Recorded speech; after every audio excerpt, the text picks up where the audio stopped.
ایک شخص نے بازار میں دیکھا کہ ایک شخص اپنا غلام بیچ رہا ہے اور یہ آواز بھی لگا رہا ہے کہ یہ بہت اچھا غلام ہے، اس کے اندر اس کے علاوہ کوئی اور عیب نہیں ہے کہ یہ کبھی کبھی چغلی کھاتا ہے۔ کسی شخص نے یہ آواز سنی، اس نے سوچا کہ اس میں تو کوئی عیب نہیں ہے اور چغلی کھانا تو عام سی بات ہے، اس میں کیا خرابی ہے، اس غلام کو خرید لینا چاہیے۔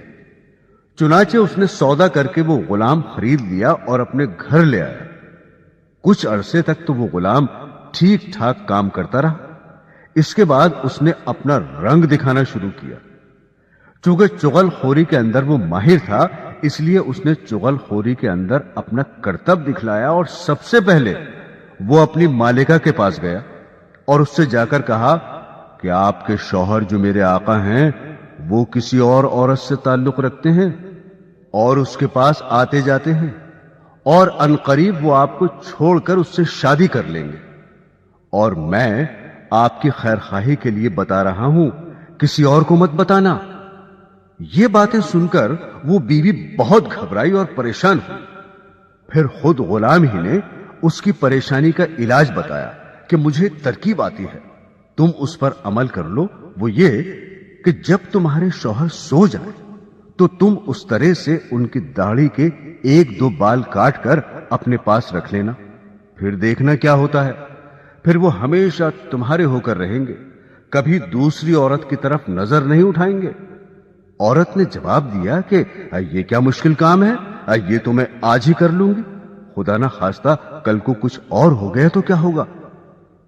اب وہ غلام آقا کے پاس آیا اور اس سے کہا کہ تمہاری بیوی کے دوسرے مردوں سے ناجائز تعلقات ہیں اور عنقریب وہ آپ کو خیر بات کہنے والی ہے، اور اس نے یہ تہیہ کر لیا ہے کہ وہ آج رات آپ کو اس طرح سے ذبح کرے گی۔ اگر آپ کو میری بات کا یقین نہ ہو تو آپ جھوٹ موٹ سو کر دیکھنا، اور گلا نہ کٹ جائے تو مجھے بتانا۔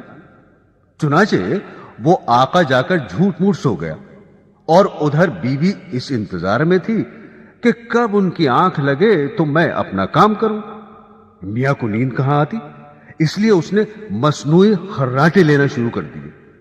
اب تو بیوی کو یقین ہو گیا کہ میاں صاحب کو نیند آ گئی، فوراً اس طرح لے کر پہنچی، اور ابھی ہلکا سا اس طرح گلے پر رکھا ہی تھا کہ آقا نے فوراً آنکھ کھول دی اور بیوی کو پکڑ کر کہا، اچھا تو تم مجھے ذبح کرنا چاہ رہی تھی۔ غصہ تو پہلے ہی آ رہا تھا، اس آقا نے اس طرح سے بیوی کو ذبح کر دیا۔ جب بیوی کے خاندان والوں کو پتا چلا کہ شوہر نے ہماری بیٹی کو ذبح کر دیا ہے، انہوں نے آ کر اس طرح سے شوہر کو پکڑ کر ذبح کر دیا۔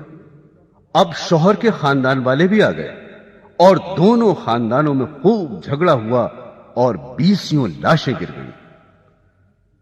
تو محترم سامعین، آپ نے دیکھا کہ اس غلام نے ذرا سی چغلی سے کس طرح سے دونوں خاندانوں کو تباہ کر دیا۔